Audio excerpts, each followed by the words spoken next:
Olá pessoal, tudo bem? Eu espero que esteja bem com todos vocês. Hoje nós vamos a mais uma aula de matemática. Meu nome é professor Bartô e aí nós vamos trabalhar a matemática hoje da terceira série do ensino médio. O tema da nossa aula de hoje será reconhecer ângulos diedro e determinar as suas medidas.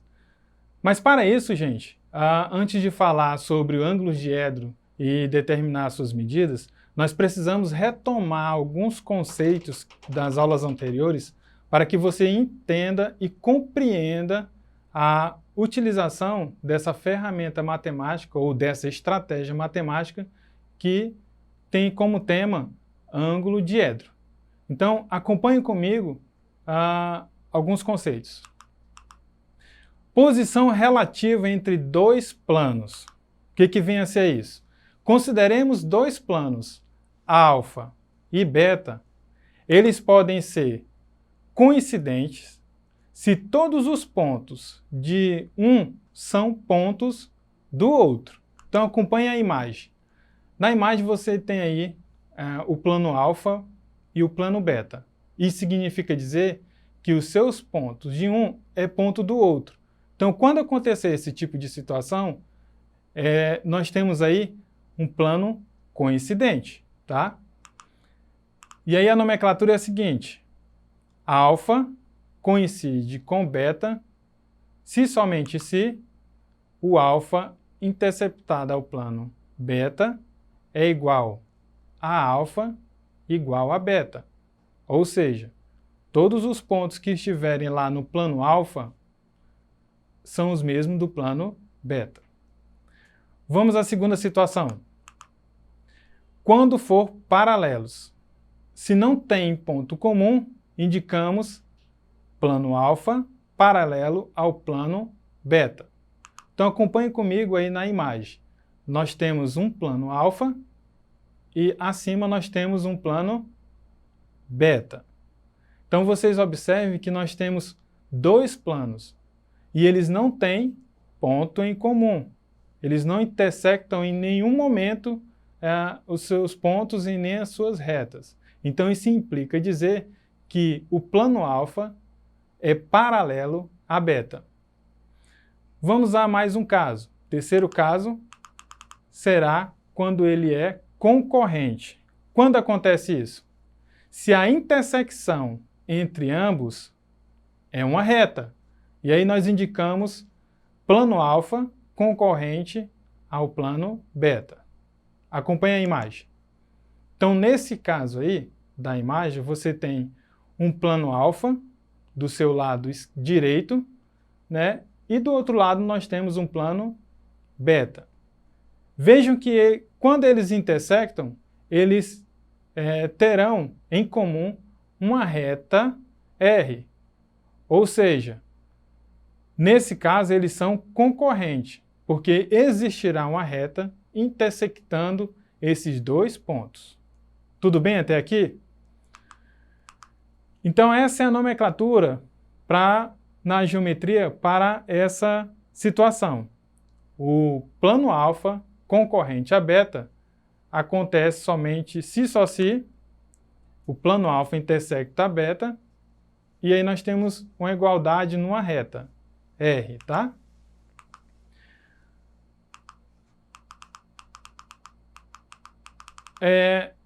Um outro ponto a ser trabalhado nessa aula é em relação à perpendicularidade.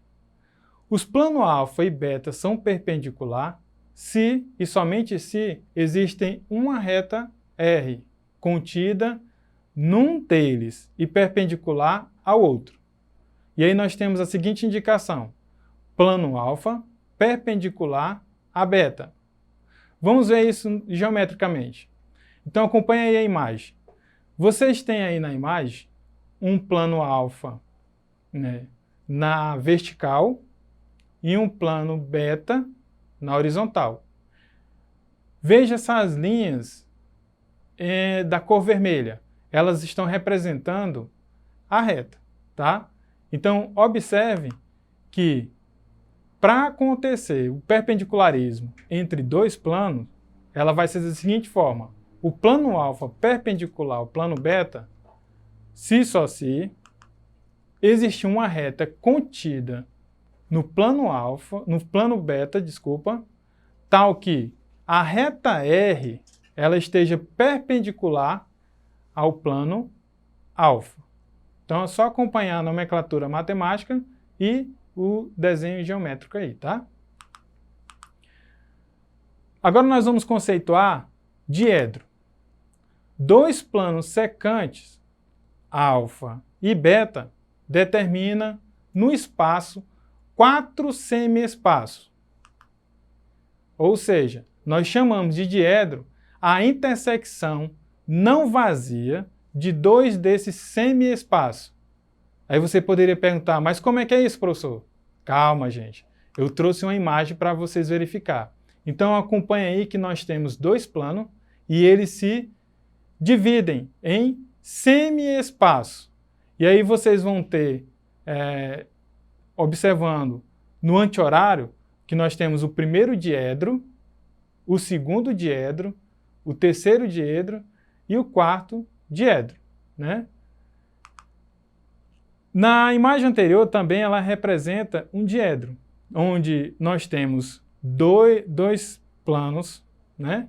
Alfa e beta, e elas têm como intersecção a reta R.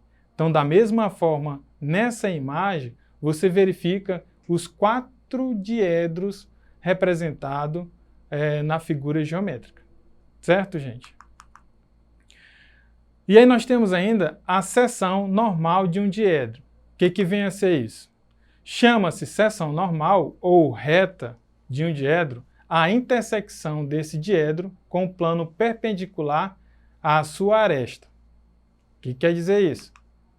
Então, observando a imagem aí, gente, vocês terão um diedro, né? Dois planos, alfa e beta, o plano alfa representado pela cor azul e beta pela cor rosa ou vermelho, né? E aí nós temos outro plano de cor amarela intersectando esses dois planos. Então, essa situação nós chamamos de secção normal de um diedro, tá? Aqui vale ressaltar algumas observações, tá? A primeira é que todas as seções das retas do mesmo diedro são congruentes. Ou seja, você observa lá o ângulo de cada uma, elas serão congruentes, tá? A medida de um diedro é a medida das suas secções de reta. Então, observe mais uma vez também na figura, e aí vocês verão que a medida desse diedro, que essa medida nós estamos falando medida angular, elas serão as mesmas, tá? E na C, nós temos dois diedros são congruentes, quando suas secções retas são congruentes, né? E aí vale lembrar da validação de congruência lá nas aulas anteriores. Como validar isso? E aí você vai perceber direitinho nessa imagem a validação dessa congruência nessa secção dos dois diedros, tá? Gente, agora nós vamos exercitar um pouquinho esse conhecimento sobre o diedro, né? Onde você aplicará os seus conhecimentos de hoje sobre diedro e suas medidas no exercitando. Então venham comigo. Calcule a distância de um ponto P a um plano alfa, sabendo que uma reta R passa por P, formando 30 graus com esse plano. E a distância de P ao ponto de intersecção A de R com alfa vale 16 centímetros. Ficou meio embaraçoso, né? Vamos à imagem para vocês compreenderem melhor. Então, nós temos aí na imagem um plano qualquer, alfa, né? E aí você vai ter o ponto A, o ponto P, e nós temos também um ângulo formando aí de 30 graus, tá?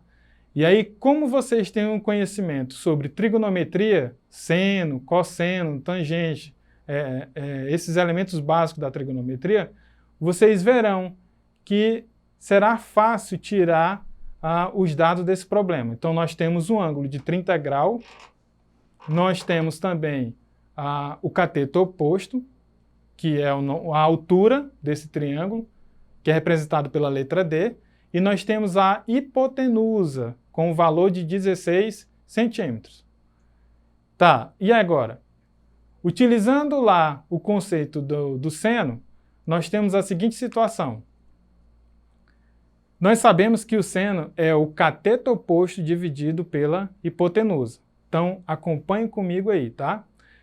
O cateto oposto ele é representado pela letra D e será dividido por 16, que é representado a hipotenusa. Essa proporcionalidade, ou essa razão, ela se dará uma igualdade do seno igual a 30.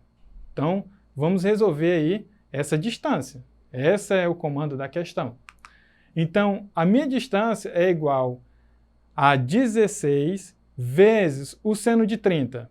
Aí eu pergunto para vocês, lembrem um pouquinho lá dos conceitos da trigonometria. Quanto vale o seno de 30? O seno de 30 vale meio. Então, a minha distância será 16 vezes meio, que por sua vez, minha distância será 8 centímetros. Ou seja,